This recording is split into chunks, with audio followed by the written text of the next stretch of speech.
మనం చెప్పుకున్న పాఠం చూసారు, ఏది శాకాహారం ఏది మాంసాహారం ప్రపంచంలో చాలా మందికి తెలియదు. తెలుసండి మీకు?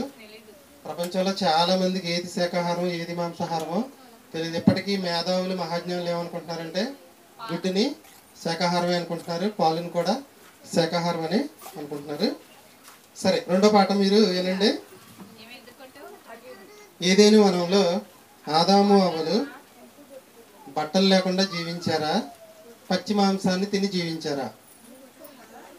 ఈరోజు సమాజం ఏం చెప్తుందంటే పూర్వం మానవుడు బట్టలు లేకుండా తిరిగాడు, తర్వాత ఇటనాలు ఆవుల్ని, మేకల్ని, జంతువుల్ని, పక్షుల్ని చంపేసి పచ్చి మాంసం తినేసాడని చెప్పుకుంటున్నారు. పుస్తకాల్లో కూడా అదే రాశారు. ఒక కోతి లాంటి ఆకారం గల మనిషి ఒకటి వేస్తారు, తర్వాత కొంచెం మార్పు కొంచెం మార్పు కొంచెం మార్పు కొంచెం మార్పు కొంచెం మార్పు, చివరిలో ఒక మనిషి వంగిపోయిన మనిషిని వేసి తర్వాత మామూలుగా నిలబడిన మనిషిని వేస్తారు. ఆది మానవుడికి ఏమీ తెలియదు, తర్వాత ఉప్పు కనుక్కున్నారు కాబట్టి కాల్చి తింటే మొదలు పెట్టారని చెప్పారు. మరి ఇదంతా ఇప్పుడు నేను చెప్పిన ముందు పాఠాన్ని బట్టి తప్పేనే కదా? బట్టలు లేకుండా తిరిగిన మాట వాస్తవమే. ఏదైనా వనంలోంచి గెంటి వేయబడిన తర్వాత మొట్టమొదటి టైలర్ గారు ఎవరు? దేవుడు. చర్మపు చొక్కాలని టైలర్ అనొచ్చండి? అనకూడదా? అనొచ్చు. మొట్టమొదటి డాక్టర్ ఎవరంటే ఆయనే టైలర్. మొట్టమొదటి టైలర్ దేవుడు అండి. చక్కగా చర్మపు చొక్కాలు వేసి ఏదైనా వనంలోంచి వాళ్ళని బయటికి పంపించారు. వాళ్ళు బట్టలు లేకుండా ఎప్పుడున్నారు అంటే మహిమ శరీరాలతో ఉన్నప్పుడు ఉన్నారు తప్పితే ఆది మానవుడిగా మారిన తర్వాత ఏదైనా వనం నుంచి గెంటివేయబడిన తర్వాత వాళ్ళు ఇప్పుడు కూడా బట్టలు లేకుండా లేరు. అది తప్పే. ఆది మానవుడికి ఏమీ తెలియదు, జ్ఞానం కూడా లేదని చెప్తారు. ఆది మానవుడు అనగా ఎవరో ఆదాము. ఎంత తెలివైనడు చెప్పమంటారా? భూమి మీద సుమారు 84 లక్షల జీవరాశులు ఉంటే అన్నిటికీ పేర్లు పెట్టేశాడు. తెలివైనడా తెలివి తక్కువడా? మత్తిచ్చి ఆపరేషన్ చేసేసి ఆపరేషన్ అంతా అయిపోయిన తర్వాత మత్తులోంచి బయటకు వచ్చి నా ఎముకలో నుంచి తీశాడు దేవుడు, నా మాంసంలోంచి తీశాడు, నీ ఎముకలోంచి తీశాడని ఆయన చెప్తే ఎముక మాంసాన్ని కూడా తీశాడని ఆపరేషన్ అయిన మనిషి చెప్పాడు. చూసాడా? మత్తులో పడుకున్నాడు. అప్పటి వరకు లేని ఒక ఆకారం, ఆడ ఆకారం వచ్చింది. చూసిన ఆకారాన్ని ఇది నా ఎముకల్లోంచి వచ్చింది, నా మాంసంలో వచ్చింది కాబట్టి దీని పేరు నారి అని పెట్టేశాడంటే ఆది మానవుడు తెలివి తక్కువ కూడా తెలివైనడండి. ఎంత తెలివైనడు ఆలోచించండి. కానీ పాఠ్యపుస్తకాలు ఏమి నేర్పిస్తారంటే చాలా దారుణాతి దారుణంగా నేర్పిస్తారు. నుంచోవడం రాదు, కూర్చోవడం రాదు, ఒళ్ళంతా వెంట్రుకలు, బట్టలు ఉండవు, వంగిపోయి తిరుగుతాడు, కర్రబట్టి తిరుగుతాడు. పచ్చి మాంసాన్ని ఒక జంతువు కన్నా హీనంగా చిత్రీకరించి చూపించారు. పచ్చి మాంసాన్ని నరికేసుకుని పచ్చి మాంసాన్ని తినేసేవాడు. అసలు మాంసం అనేది తినడం ఎప్పుడు ప్రారంభమైంది తెలుసా మీకు? నోవహు జలప్రలయం తర్వాత జంతువులన్నీ చచ్చిపోయినాయి. ఉన్నాయా? జతలు జతలుగా వాళ్ళ దగ్గర ఉన్నాయి. ఎన్ని సంవత్సరాలు ఉన్నాయి? 40 దినాలు ప్రచండ వర్షం కురిసింది. 1 సంవత్సరం పాటు అవన్నీ దాంట్లో ఉన్నట్టు సంతానం వస్తుందా రాదా? వస్తుంది. వచ్చిన తర్వాత దేవుడు ఏం చెప్పాడంటే పచ్చి కూర మొక్కలను మీకు ఇచ్చినట్లుగా ఈ జంతువులను కూడా మీకు ఆహారంగా ఇస్తున్నాను అన్నాడు. తింటాం మొదలు పెట్టారు. అప్పట్లో ముందులో ఉందంటే అంత అతిగా లేదు, ఖచ్చితంగా తినాలని ఏమీ లేదు. ఏం తినేవాడంటే ఆది మానవుడు ప్రారంభంలో చక్కటి విత్తనాలు, పండ్లు తింటూ ముందుకు వస్తూ రకరకాల ఆహారం తినడం అనేది జరిగింది. మరి ప్రారంభంలో ఆది మానవుడు సిగ్గు లేకుండా బట్టలు లేకుండా తిరిగాడా? చెప్పండి. తిరగలేదు. దేవుడు చర్మపు చొక్కాలు వేయించి చక్కగా పంపించాడు. ఆ చొక్కాలు మార్చుకుని ఈరోజు మనం రకరకాల చొక్కాలు వేసుకొచ్చాం. ఒక టీ షర్ట్లు వేసుకొచ్చాం, ఒక షర్ట్లు, రకరకాలు అంటే ఉన్ని, నూలు, పాలిస్టర్, రకరకాల సిల్క్. మరి ఆది మానవుడు అందగాడా?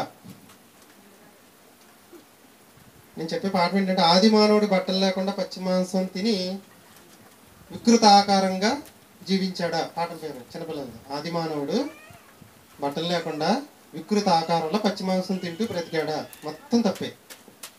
ఈ ప్రపంచంలో విశ్వసుందరి అంటారు, విన్నారు కదా? విశ్వసుందరుడు ఎవరు అంటే ఆదాము. ఆదాముని మించిన అందగాడు ఎవ్వరూ లేరు ప్రపంచంలో, గుర్తుంచుకోండి. అవ్వని మించిన అందగత్తి కూడా ప్రపంచంలో లేదు. ఇక్కడ ఈ ప్రపంచంలో ఎవరైతే అందగాళ్ళు అని అనుకుంటారో వాళ్ళందరూ ఎక్కడి నుంచి వచ్చారంటే ఆదాములోంచి వచ్చారు. ఎవరైతే అందంగా ఉన్నారని ఆడవాళ్ళు అనుకున్నా వాళ్ళందరూ ఎక్కడి నుంచి వచ్చారంటే అవ్వలోంచి వచ్చారు. ఆదాము వికృత రూపంలో ఉన్నాడా? లేడు, అందగాడు. ఇంకా దేవుడితో ప్రతి చల్లపూట మాట్లాడినవాడు అపవాది చేతిలో మోసపోనివాడు. ఆది మానవుడు వికృతాకారంలో ఏమి లేడు. కంటికి కనిపించిన దెయ్యం చేతిలో కూడా ఏమవలేదు, మోసపోలేదు. దేవుని పోలికగా నిర్మించబడ్డాడు, దేవుని కుమారుడిగా పిలువబడ్డాడు, దేవుని ఆజ్ఞను మేరకుండా జీవించాడు. గాఢ నిద్ర కలగజేసిన పక్కటెముకను తీసి మాంసాన్ని తీసి పూర్తి చేసినప్పటికీ నా ఎముకల్లో ఎముక, నా మాంసంలో మాంసం అని చెప్పాడు. కాబట్టి ఆది మానవుడు బట్టలు లేకుండా ఉన్నాడండి? లేడు. చర్మపు చొక్కాలు దేవుడు చేయించాడు. పచ్చి మాంసం తిన్నాడు అంటే లేదండి. మంచి తెలివైనడు. వికృత ఆకారంలో ఉన్నాడు అంటే వికృత ఆకారంలో కూడా లేడు. జీవం కలిగి చెల్లించిన వాటిలన్నిటికి పేర్లు పెట్టినవాడు ఆదాము. ఎంత తెలివైన వాడు, ఎంత జ్ఞానం, ఎంత జ్ఞాపక శక్తో ఒకసారి మనం అందరం కూడా ఆలోచించాలి.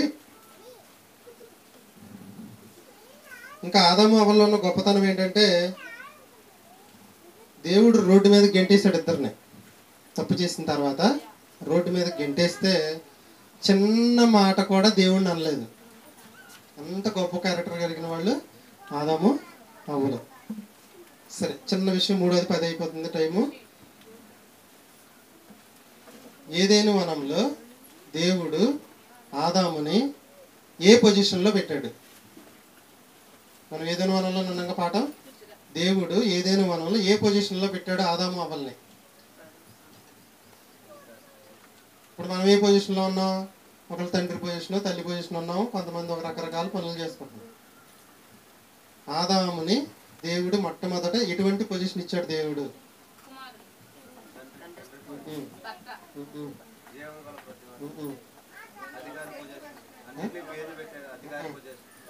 అధికార పొజిషన్. విశ్వానికి రాజు. ఇవన్నీ చుట్టుపక్కల ప్రపంచం మొత్తాన్ని ఏలే రాజుగా ఆదాముని పెట్టాడు. రాణిగా ఎవరిని పెట్టాడంటే రాజుగారి భార్య రాణియే. కాబట్టి విశ్వానికి అంటే విశ్వం మొత్తానికి అప్పటికి రాజు ఎవరంటే ఆదాము రాజు. ఆదాము ఏది చెప్తే జంతువులన్నీ కూడా అతనికి లోబడి ఉండే, ప్రకృతి మొత్తం కూడా లోబడి ఉండేది. ఇప్పుడు మనం ఉన్నాం. మన పొజిషన్ ఏంటి?